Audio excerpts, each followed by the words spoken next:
حضرت عمر رضی اللہ تعالیٰ عنہ کا دربار لگا ہے. ایک شخص کو پکڑ کر لوگ لے آتے ہیں کہ اس شخص نے ہمارے باپ کو قتل کر دیا. حضرت عمر رضی اللہ تعالیٰ عنہ نے پوچھا کیا ماجرا ہے بھائی؟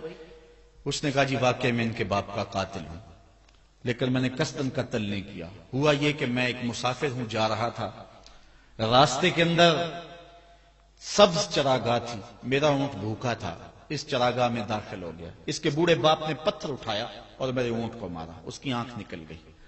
مجھے بڑا غصہ آیا، میں نے وہی پتھر اٹھا کر اس کے باپ کو دے مارا، لیکن وہ ایسے ٹکانے پہ لگا کہ اس کا باپ فوراً فوت ہو گیا. میرا قصد اور ارادہ نہیں تھا، لیکن بہرحال میں اس بات کا اقراری ہوں کہ میں نے اس کے باپ کو قتل کر دیا ہے.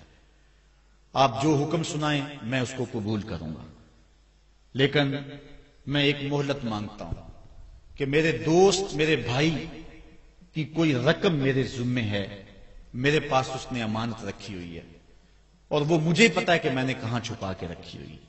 اگر آپ فیصلہ کر دیتے اور میری گردن کاٹ دی جاتی ہے تو وہ امانت جو میں نے رکھی ہوئی ہے سنبھال کر کے میرے علاوہ کوئی جانتا بھی نہیں ہے تو وہ اس تک کون پہنچائے گا؟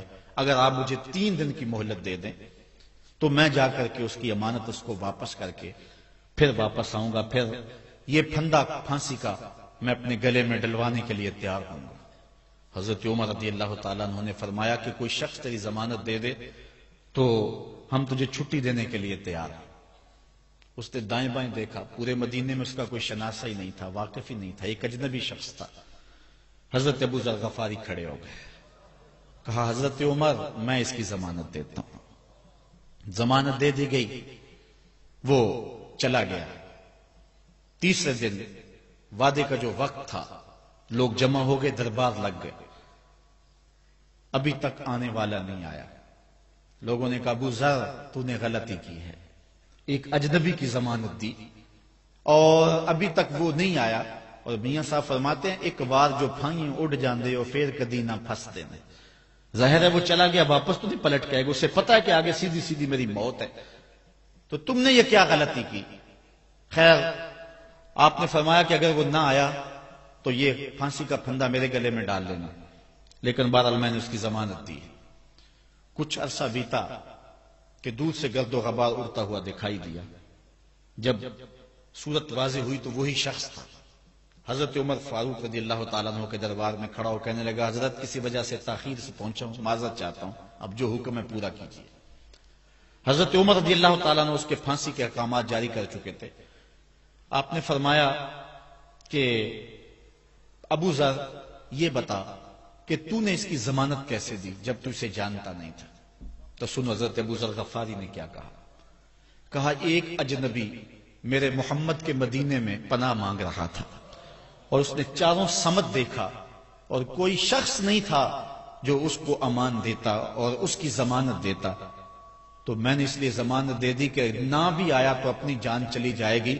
کل کو یہ تو نہیں کہے گا کہ محمد کے مدینے میں کسی نے ضمانت مانگی تھی، پورے شہر میں کوئی ضمانت دینے والا نہیں تھا. اس کو کہا کہ انہوں نے تو ضمانت دے دی، میاں اب تو بتا کہ تو چلا گیا تھا، تجھے جانتا کوئی نہیں تھا، نہ پلٹ کے آتا تو تجھے کوئی پوچھنے والا نہیں تھا، تو تو نے یہ دوبارہ موت کے منہ میں کیوں اپنا سر رکھا ہے؟ تو اس نے کہا کہ میں نے کہا کہ ایک اجنبی کی ضمانت ایسے شخص نے دی ہے جو مجھے جانتا بھی نہیں ہے، اور اگر میں نہ گیا تو لوگ قیامت تک اجنبیوں پر بھروسہ نہیں کریں گے کہ اجنبی یوں سلوک کیا کرتے ہیں.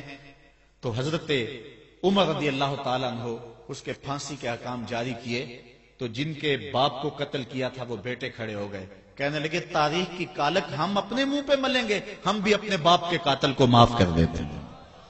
یہ ہماری تاریخ ہے، یہ ہماری کہانی ہے. لیکن آج ہم کس جگہ پہ کھڑے ہیں اور کیا ہماری صورتحال ہے؟ نہ ہمارا کردار رہا اور نہ ہمارا کوئی تشخص رہا. آج ہم نے اپنا تشخص بھی مٹا کے رکھ دیا، اپنے طرز زندگی بھی بدل دی. نہ ہماری باطن کی وہ روشنی رہی، نہ ظاہری وہ صورت رہی کہ ہم پہچانے جائیں کہ حضور کے غلام ہیں، بلکہ آج بھانت بھانت کی بولیاں بول رہے ہیں.